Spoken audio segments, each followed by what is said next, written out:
Welcome to Pioneer study. आज हम लोग ओरल टेस्ट देने वाले हैं। ओरल टेस्ट या आप आइडियो रिटन टेस्ट कह सकते हैं, ऑब्जेक्टिव टेस्ट, जिसमें आपसे लगातार 100 प्रश्न पूछे जाएंगे और आपको उत्तर या तो बोलने हैं या तो लिखने हैं। और बोलने क्या है कि आपको आंसर्स यहाँ दिखेगा तो हम केवल क्वेश्चन पढ़ेंगे, आप आंसर्स पढ़िएगा या तो आप आंसर्स अपने कॉपी में लिखिएगा अगर आइडियो टेस्ट के तौर पे आप इसको देना चाहते हैं तो। और अंत में हम फिर से आंसर्स बोलेंगे तो उन आंसरों को आप मिलान कीजिएगा। अगर कॉपी में लिख के बनाए होंगे तो इसी को ऑडियो फॉर्मेट में भी आप क्या कर सकते हैं, सेव कर सकते हैं। तो चलिए आपका क्वेश्चन आ रहा है। आपका पहला क्वेश्चन है, दर्पण के सामने किसी भी दूरी पर स्थित वस्तु का प्रतिबिंब सीधा प्रतीत होता है तो वह दर्पण होगा। आपको हम आंसर नहीं पढ़ेंगे, आपको आंसर्स पढ़ने हैं ताकि आपका हमारे साथ तालमेल रहे, या तो आपको आंसर्स लिखने हैं, ठीक है। दूसरा प्रश्न, प्रकाश की किरणें गमन करती है।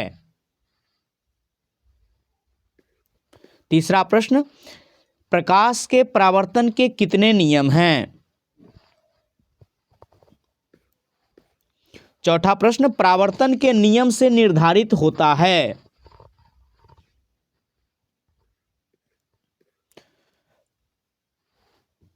पांचवा प्रश्न, प्रकाश तरंग का उदाहरण है, मतलब किस तरंग का उदाहरण है।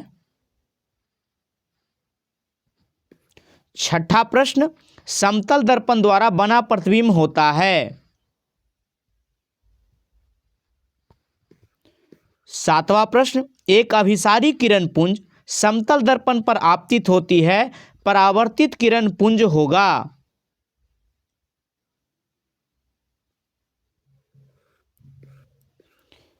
आठवां प्रश्न, समतल दर्पण द्वारा बना प्रतिबिंब होता है। नौवां प्रश्न, किसी समतल दर्पण द्वारा आवर्धन होता है। आप बोलिए, देख के ही बोलिए, बोलिए या तो लिखिए तभी याद होगा, ठीक है। अगर आपको पता है कि ये सारी चीज़ पता है, आप बिना देखे हुए भी अथी कर सकते हैं, तो आप आइडियो टेस्ट दीजिए, क्वेश्चन नंबर लिख के और आंसर्स देते चलिए, ठीक है। 10वां प्रश्न, समतल दर्पण की फोकस दूरी होती है।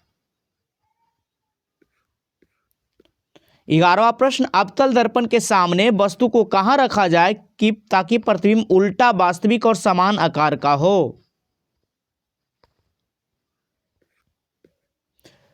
12, उत्तल दर्पण में बना काल्पनिक प्रतिबिंब होता है, कैसा।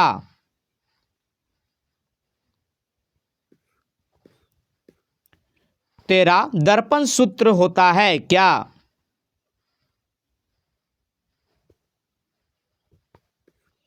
14, दाढ़ी बनाने के लिए कौन सा दर्पण उपयुक्त है।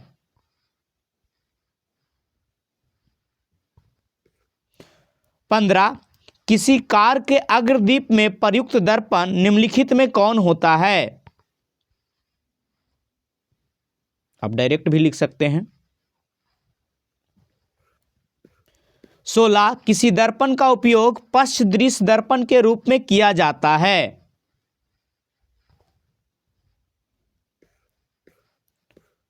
17, नई कार्तीय परिपाटी के अनुसार दर्पण के सामने रखे गए बिंब की दूरी ली जाती है।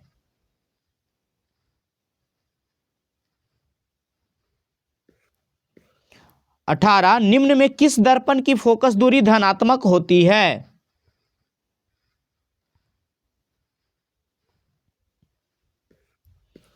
19, यदि किसी बिंब के प्रतिबिंब का आवर्धन ऋणात्मक है तो उस प्रतिबिंब की प्रकृति क्या होगी। 20, दंत विशेषज्ञ किस दर्पण का उपयोग मरीजों के दांतों का बड़ा प्रतिबिंब देखने के लिए करते हैं।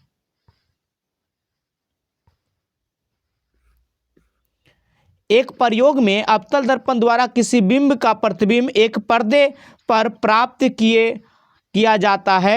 दर्पण की फोकस दूरी को निर्धारित करने के लिए प्रयोगकर्ता को मापने की जरूरत है।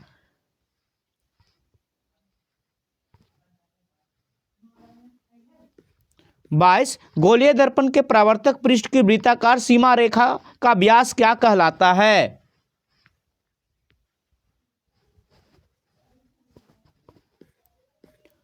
23 निम्नलिखित में कौन उत्तल दर्पण की फोकस दूरी है जिसका वक्रता त्रिज्या 32 सेंटीमीटर हो?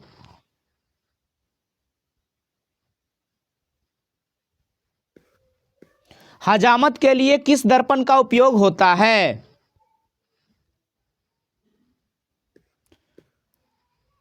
25 काल्पनिक प्रतिबिंब होता है हमेशा।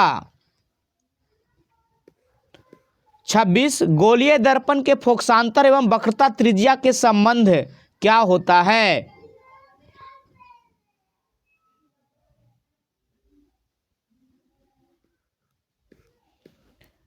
27 किसी बिंब का अवतल दर्पण द्वारा बना प्रतिबिंब आभासी, सीधा और बड़ा पाया जाता है। वस्तु की स्थिति कहाँ होनी चाहिए?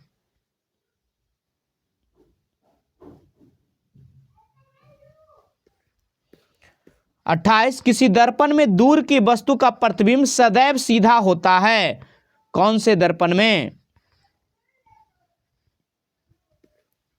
29 अवतल दर्पण की फोकस दूरी क्या होती है?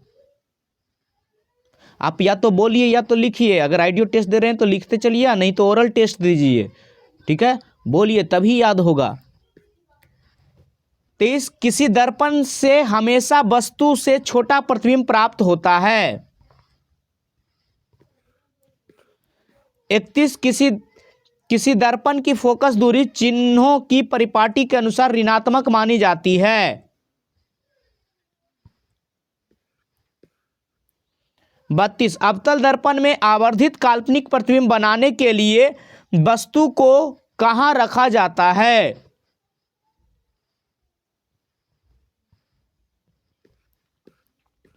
33 किसी गोलीय दर्पण की फोकस दूरी +20 सेंटीमीटर है। यह गोलीय दर्पण के किस प्रकार का है? यह गोलीय दर्पण किस प्रकार का है? यह आपका 33 था। 34 दर्पण सूत्र क्या होता है? 35 निम्नलिखित में से किस दर्पण द्वारा किसी वस्तु का आभासी प्रतिबिंब मिल सकता है?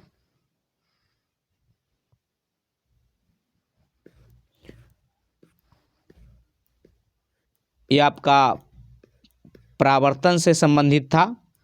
आगे जो टॉपिक है वो अपवर्तन से संबंधित है। तो आप कमेंट कीजिए कि ये ओरल टेस्ट जो है आपको कैसा लगा।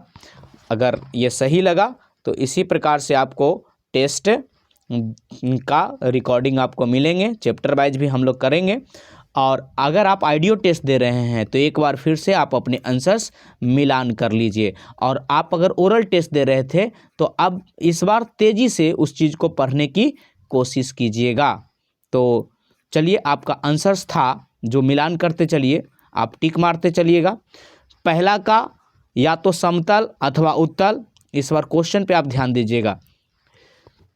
दूसरे का सीधी रेखा में, तीसरे का 2, चौथे का आपतन कोण बराबर परावर्तन कोण, पांचवें का विद्युत चुंबकीय तरंग, छठे का काल्पनिक, सातवें का अभिसारी, आठवें का काल्पनिक, नौवें का +1, 10वें का अनंत, 11 का वक्ता केंद्र पर, 12 का सीधी एवं हासित, 13 का 1/v + 1/u बराबर 1/f, 14 का अवतल, 15 का अवतल दर्पण, 16 का उत्तल दर्पण, 17 का ऋणात्मक,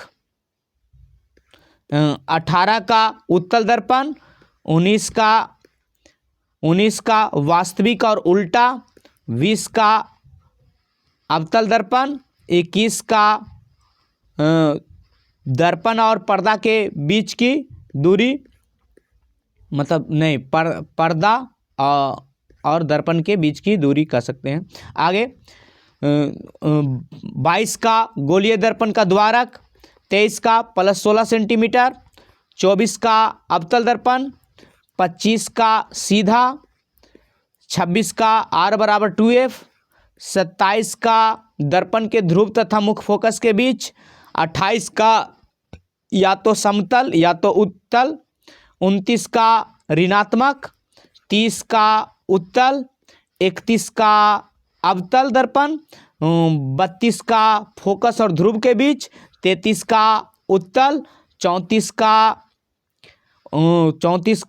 1/f बराबर 1/v प्लस 1/u, 35 का इनमें से सभी। तो अगर आप इस चैप्टर के टेस्ट आइडियो टेस्ट दिए हैं तो आप कमेंट बॉक्स में आप अपने नंबर को लिख सकते हैं मिलाते हुए कि आपका 35 में कितने आया, ठीक है।